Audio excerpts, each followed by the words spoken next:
Ryan Williams back here with Stage Couch TV and Bus Benefit 2014, presented by Buses by the Beach. I'm sitting here with the president of Buses by the Beach, Mr.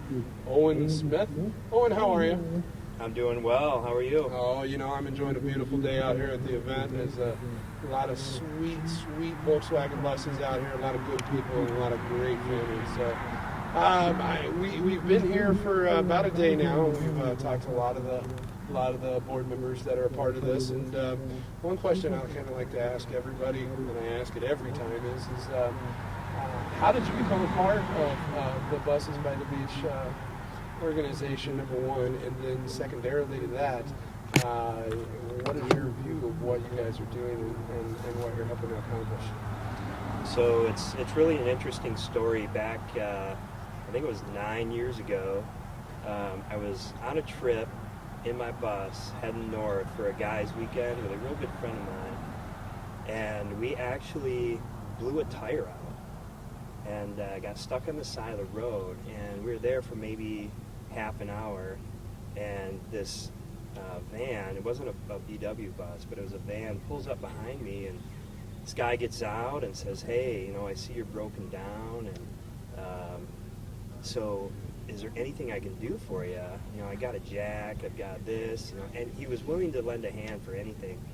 And so I took his jack, and he started telling me about this organization called Buses by the Beach. He said, yeah, we have a website, check it out, you know, it's really great.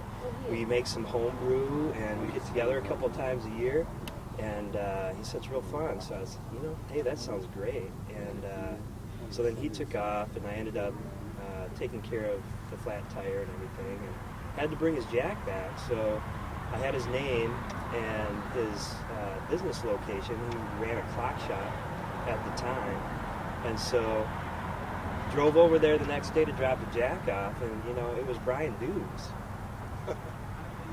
So it was one of those deals where, you know, fate brings you together, and ever since then I've been going to the bus benefit, and it's just gotten bigger and bigger, and my involvement just through being around this family and enjoying our time together really brought me into the organization. And then a few years ago, when they decided to become a 501c3 and get a board together, I was all on board, and you know, I was ready to start leading the group and jumping in and doing what I could. So